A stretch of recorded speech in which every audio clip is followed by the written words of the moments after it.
Good morning everyone, welcome to exam orbit classes. तो कैसे हैं आप सभी? आई होप आप सभी बहुत अच्छे होंगे और आप सभी की तैयारी भी बहुत अच्छी चल रही होगी। तो फ्रेंड्स, आज है 13 फरवरी और आज की इस क्लास में डिस्कस करेंगे 12वां विश्व हिंदी सम्मेलन कहाँ पर होने वाला है, किस देश की प्रधानमंत्री ने अपने पद से इस्तीफा दे दिया है, नए राज्यपालों की नियुक्ति की गई है राष्ट्रपति द्रौपदी मुर्मू जी के द्वारा। डिस्कस करेंगे आज के इस सेशन में शहरी नदियों के प्रबंधन की रणनीतियों पर चर्चा करने के लिए पहली बैठक कहाँ पर होने वाली है। साथ ही में इस क्लास में डिस्कस करेंगे राज्यपाल से संबंधित आर्टिकलों के बारे में।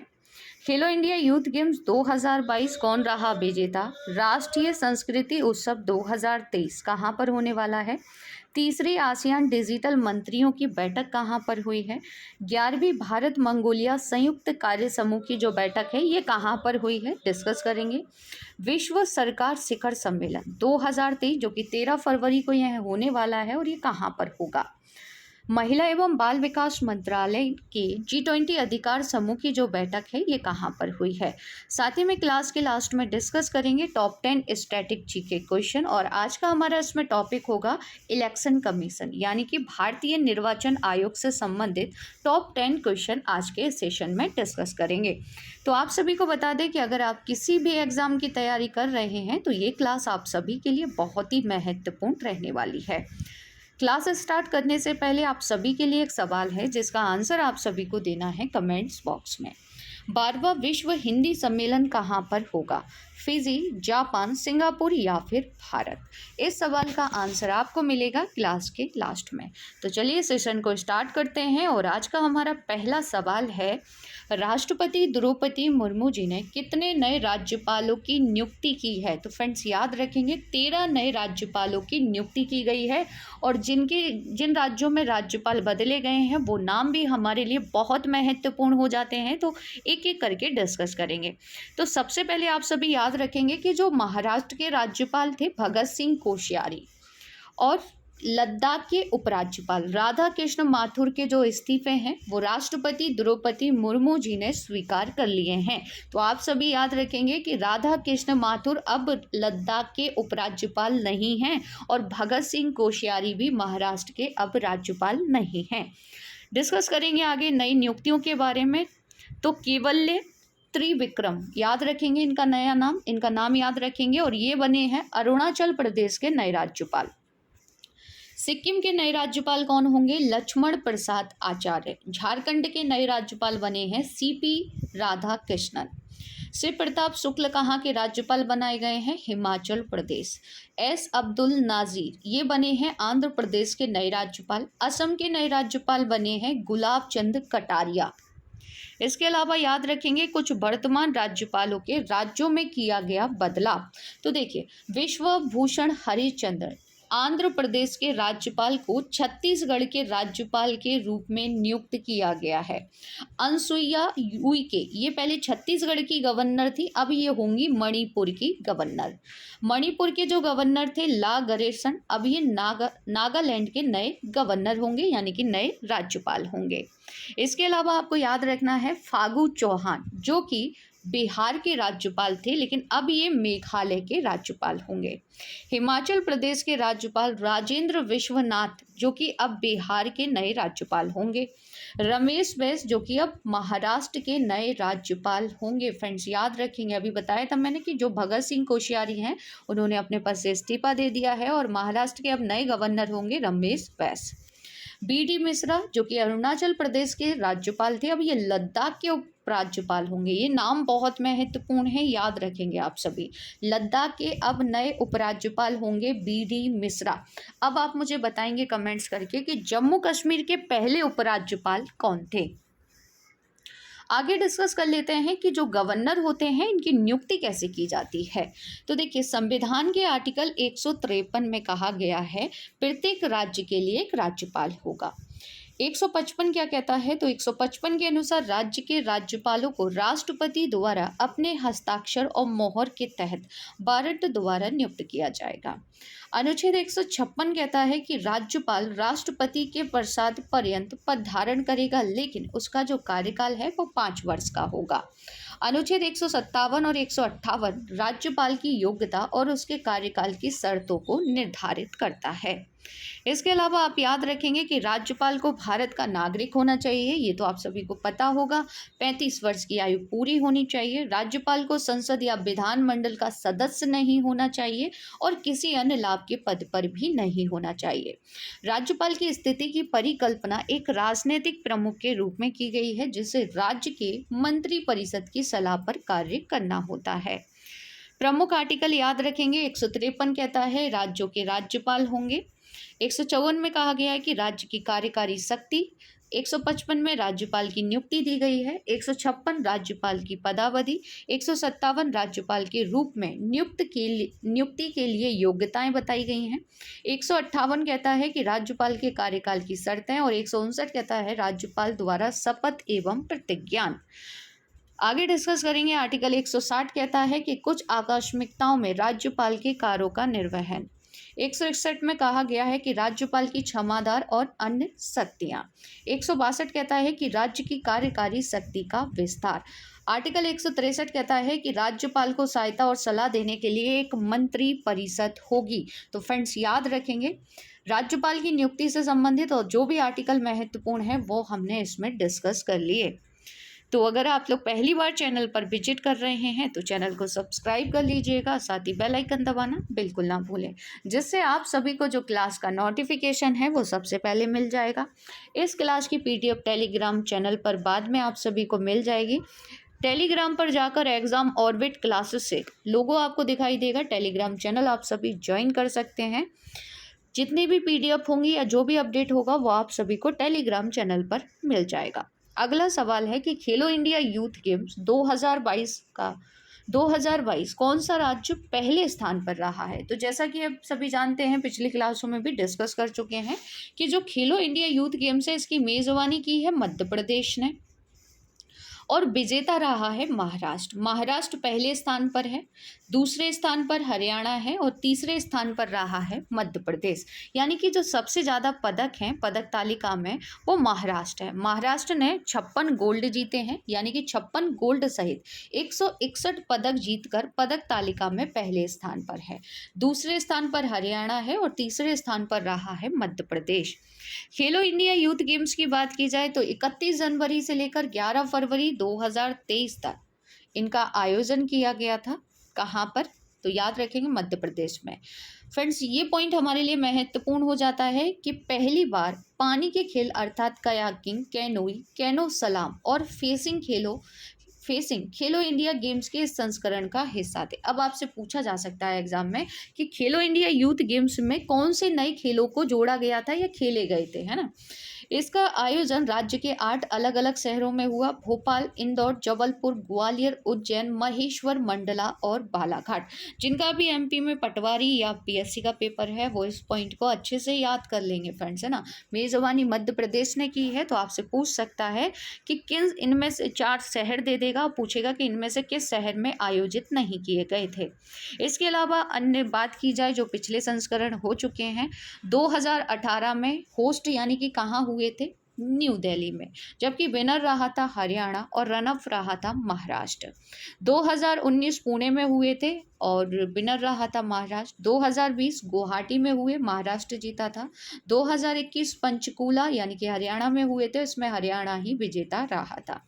2022 याद रखेंगे भोपाल यानी कि मध्य प्रदेश और विनर रहा है महाराष्ट्र। नेक्स्ट क्वेश्चन है कि राष्ट्रीय संस्कृति उत्सव 2023 कहाँ पर हुआ है। तो राष्ट्रीय संस्कृति जो उत्सव है 2023 इसका आयोजन किया गया है मुंबई महाराष्ट्र में। तो याद रखेंगे ये फेस्टिवल मुंबई महाराष्ट्र में हुआ है। इस उत्सव का आयोजन संस्कृति मंत्रालय भारत सरकार द्वारा 11 से 19 फरवरी तक सांस्कृतिक आदान प्रदान के माध्यम से राष्ट्रीय एकता और अखंडता को बढ़ावा देने के लिए किया गया है।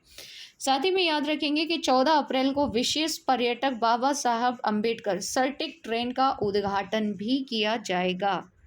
अगला सवाल, तीसरी आसियान डिजिटल मंत्रियों की जो बैठक है ये कहाँ पर हुई है। तो ये बैठक हुई है फ्रेंड्स कहाँ पर, तो याद रखेंगे इस बैठक का आयोजन किया गया नई दिल्ली में।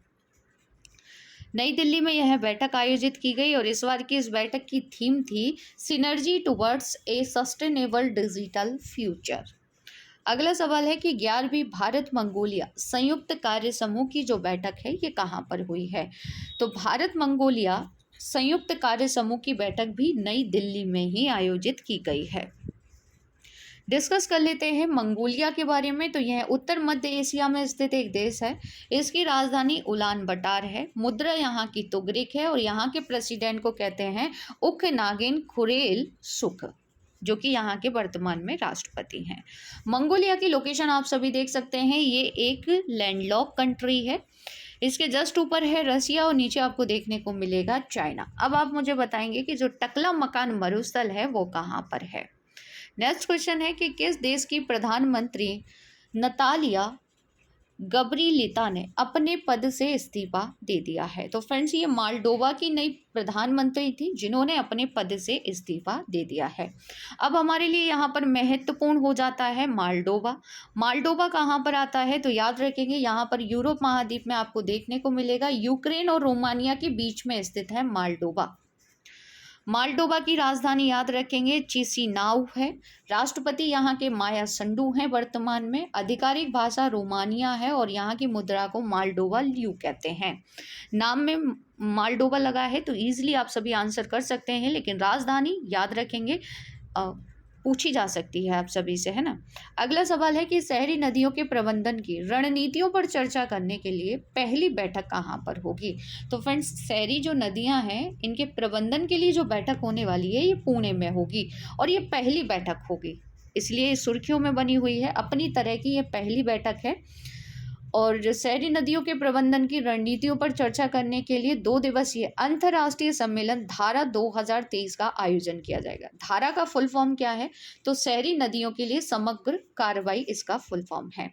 धारा नदी शहर गठबंधन के सदस्यों की यह वार्षिक बैठक है। यह बैठक राष्ट्रीय स्वच्छ गंगा मिशन द्वारा राष्ट्रीय शहरी मामलों के संस्थान के सहयोग से 13 और 14 फरवरी तक पुणे में होने वाली है। केंद्रीय जल शक्ति मंत्री यानी कि गजेंद्र सिंह शेखावत कार्यक्रम का उद्घाटन करेंगे, उद्घाटन मुख्य भाषण देंगे, जबकि आवास और शहरी मामलों के राज्य मंत्री कौशल किशोर दूसरे दिन समापन का भाषण देंगे। नेक्स्ट क्वेश्चन है कि विश्व सरकार शिखर सम्मेलन 2023 कहाँ पर होने वाला है? तो ये होगा दुबई में।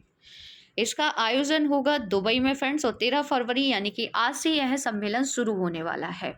इस सम्मेलन की थीम रखी गई है शॉपिंग फ्यूचर गवर्नमेंट्स, ये इसकी थीम है इस बार की 2023 की। वर्ल्ड गवर्नमेंट समिट दुबई में प्रतिवर्ष आयोजित होने वाला एक वैश्विक मंच है जो मानवता के सामने आने वाले मुद्दों पर चर्चा करने, दुनिया भर में सरकारों के भविष्य को आकार देने के लिए सरकार, व्यापार, प्रौद्योगिकी और नागरिक समाज के नेताओं को एक साथ लाता है। नेक्स्ट क्वेश्चन है कि महिला एवं बाल विकास मंत्रालय के G20 अधिकार समूह की जो 2 दिवसीय बैठक है ये कहाँ पर हुई है? तो 2 दिवसीय बैठक का आयोजन आगरा, उत्तर प्रदेश में किया गया है।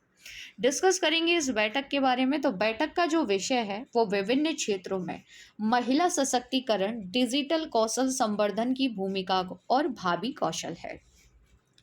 महिला एवं बाल विकास मंत्रालय G20 एम्पावर, याद रखेंगे एम्पावर के लिए भारत का नोडल मंत्रालय भी है। डॉक्टर संगीता रेड्डी, इनका नाम आपको याद रखना है क्योंकि एम्पावर 2023 की इन्हें अध्यक्ष बनाया गया है, तो ये नाम आप सभी से पूछा जा सकता है। अब आप मुझे बताएंगे कि G20 के शेरपा कौन है भारत की तरफ से, उनका नाम आप सभी को कमेंट्स बॉक्स में लिखना है। भारत की G20 अध्यक्षता के तहत एम्पावर क्रमशः आगरा, तिरुवनंतपुरम, भोपाल में फरवरी, अप्रैल, जून 2023 में 3 बैठकों की मेजबानी भारत करने वाला है। तो आगरा में हो चुकी है, इसके बाद होगी तिरुवनंतपुरम में और फिर भोपाल में। वहीं बात की जाए G20 एम्पावर की, तो महिलाओं के आर्थिक एवं प्रतिनिधित्व के अधिकारिता और प्रगति के लिए G20 अलायंस, G20 व्यापार जगत के नेताओं और सरकारों का एक गठबंधन है। इसका जो उद्देश्य है वो निजी क्षेत्र में महिलाओं के नेतृत्व और सशक्तिकरण में तेजी लाना इसका उद्देश्य है। अगला सवाल है कि 12वां विश्व हिंदी सम्मेलन कहाँ पर होगा। तो फ्रेंड्स ये सम्मेलन होने वाला है फिजी में, और फिजी पहली बार इसकी मेज़बानी करेगा, याद रखेंगे आप सभी। सम्मेलन का आयोजन भारत के विदेश मंत्रालय द्वारा फिजी सरकार के सहयोग से किया जाएगा। सम्मेलन का मुख्य विषय होगा हिंदी पारंपरिक ज्ञान से आर्टिफिशियल इंटेलिजेंस तक। ये इस बार का विषय है, विषय याद रखेंगे, महत्वपूर्ण है। सम्मेलन का उद्घाटन फिजी के प्रधानमंत्री सितवनी राबुका के साथ विदेश मंत्री डॉक्टर एस जयशंकर करेंगे। विश्व हिंदी सम्मेलन के बारे में जान लेते हैं। तो हिंदी को वैश्विक भाषा के रूप में लोकप्रिय बनाने के लिए पहला विश्व हिंदी सम्मेलन 1975 में नागपुर में हुआ था। उस समय भारत की प्रधानमंत्री थी इंदिरा गांधी। 11वां विश्व हिंदी सम्मेलन 18 से 20 अगस्त 2018 के बीच पोर्ट लुइस यानी कि मॉरिशस में आयोजित किया गया। भारत में हर साल 14 सितंबर को हिंदी दिवस के रूप में मनाते हैं, ये आप सभी जानते होंगे। 1949 में आज ही के दिन संविधान सभा ने हिंदी को देश की राजभाषा के रूप में अपनाया था। फिजी के बारे में डिस्कस कर लेते हैं। तो यह दक्षिणी प्रशांत महासागर में लगभग 300 द्वीपों वाला एक द्वीप समूह है। यहाँ की राजधानी है सुवा। यहाँ की मुद्रा को फिजियन डॉलर कहते हैं और यहाँ के प्रधानमंत्री सितवीनी राबुका है। 3 पॉइंट याद रखने हैं। मेजबानी फिजी कर रहा है, फिजी की राजधानी सुवा है, फिजी की मुद्रा फिजियन लगा है, तो इजिली आंसर कर देंगे। प्रधानमंत्री याद रखेंगे यहाँ के सितवनी राबुका है। अब डिस्कस कर लेते हैं टॉप 10 स्टैटिक जीके क्वेश्चन में। आज का हमारा टॉपिक है भारतीय इलेक्शन कमीशन। भारतीय निर्वाचन आयोग कैसा निकाय है? तो ये एक संवैधानिक निकाय है। यह देश में लोकसभा, राज्यसभा, राज्य विधानसभा, राष्ट्रपति, उपराष्ट्रपति के चुनावों का संचालन करता है। के संविधान संशोधन के तहत मतदान की उम्र 21 से घटाकर 18 वर्ष कर दी गई थी। ये बहुत पूछा जाता है एग्जाम में। तो 61वां संविधान संशोधन 1989। भारत निर्वाचन आयोग का गठन कब हुआ था? 25 जनवरी 1950। भारत के पहले मुख्य निर्वाचन आयुक्त कौन थे? सुकुमार सेन। अनुच्छेद 324 का संबंध किससे है? तो फ्रेंड्स याद रखेंगे, अनुच्छेद 324 का संबंध है चुनाव आयोग से। भारतीय संविधान के भाग 15 में अनुच्छेद 324 से लेकर अनुच्छेद 329 तक निर्वाचन की व्याख्या की गई है। निर्वाचन आयोग का जो सचिवालय है यानी कि जो मुख्यालय है वो नई दिल्ली में है। इनका कार्यकाल होता है 6 वर्ष या 65 वर्ष, जो भी पहले हो। मतदाता दिवस कब मनाते हैं? तो मतदाता दिवस मनाया जाता है 25 जनवरी को। अब आप सभी के लिए कुछ सवाल हैं जिनके आंसर आप सभी को देने हैं कमेंट्स बॉक्स में। पहला सवाल है कि निम्न में से किस टीम के मुख्य कोच ग्राहम रीड ने अपने पद से इस्तीफा दे दिया है? अगला सवाल, किसे नामीबिया में भारत के अगले उच्चायुक्त के रूप में नियुक्त किया गया है? मानव शरीर के ताप को कौन सी ग्रंथि नियंत्रित रखती है? नेक्स्ट क्वेश्चन है, सबसे बड़े कंप्यूटर को क्या कहते हैं? तो फ्रेंड्स इन सभी के आंसर आपको देने हैं कमेंट्स बॉक्स में। आज का ये सेशन आप सभी को कैसा लगा कमेंट्स करके ज़रूर बताइएगा। अगर क्लास अच्छी लगी हो तो क्लास को ज़्यादा से ज़्यादा शेयर कीजिएगा, लाइक कीजिएगा और चैनल को सब्सक्राइब ज़रूर कीजिएगा। मिलते हैं नेक्स्ट सेशन में एक नए टॉपिक के साथ। तब तक के लिए जय हिंद, जय भारत।